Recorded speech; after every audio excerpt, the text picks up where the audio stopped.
Chapter 3 continued. Evan had just told Scott that they could go home and make some more lemonade. "So go home and make some more," said Scott. "Oh, yes, Your Majesty. Oh, High Commander, Your Infiniteness. Why don't you go make it?" "'Cause I'm chillin'," said Scott, leaning back in his chair with a stupid grin on his face. Evan knew he was just joking, but this was exactly why he didn't like Scott. He was always thinking of himself and always looking for some way to come out on top. If they were playing knockout, Scott always came up with a new rule that helped him win. If they were doing an assignment together, Scott always figured out how to divide it so he had less work to do. The kid was a weasel, no two ways about it. But everyone else was out of town. Evan didn't want to spend the day alone. And Jessie? Jessie was on his poop list, as Mom called it, when the dog did something he wasn't supposed to do. Evan might never play with Jessie again. Evan crossed the street and went into the house. He was surprised to find that there was no more cans of lemonade in the freezer. Wow, there had been so many this morning. Luckily, there was a can of grape juice in the freezer and a bottle of ginger ale in the refrigerator. It'll work, he thought. People just want a cold drink. They don't care if it's lemonade. He mixed up the grape juice at the sink. The fruit flies were more out of control than ever, thanks to the lemonade the boys had dribbled on the countertop. Evan swatted a couple, but most of them drifted out of his reach and settled on the fruit bowl. He wished his mother believed in chemical warfare, but for Mrs. Trusky, it was all natural or nothing, usually nothing.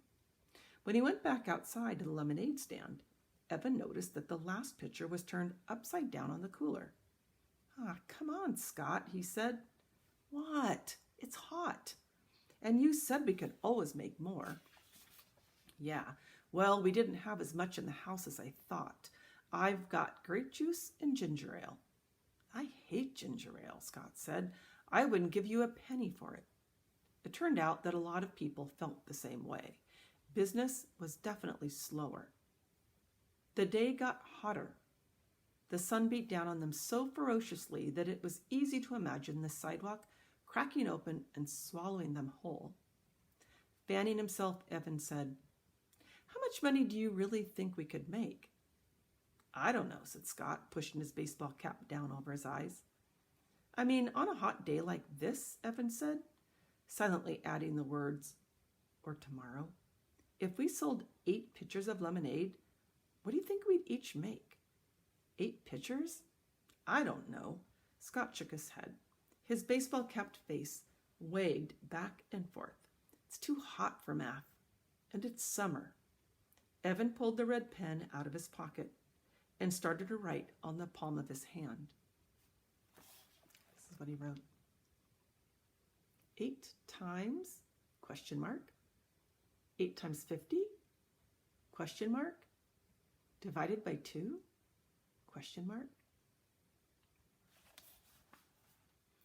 That didn't seem right. Jessie would know.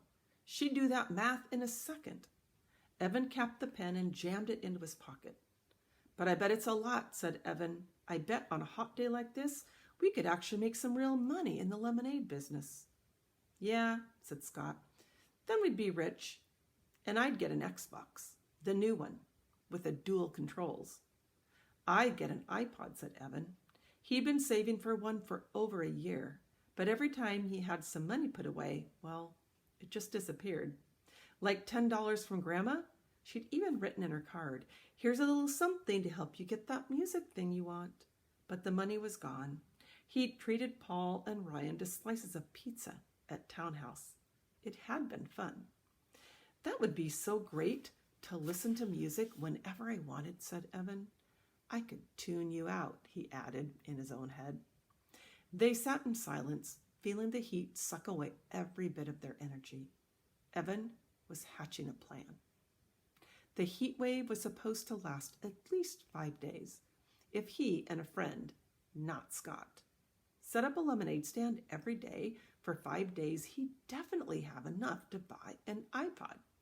He imagined himself wearing it as he walked to school, wearing it on the playground. "Hey, Megan.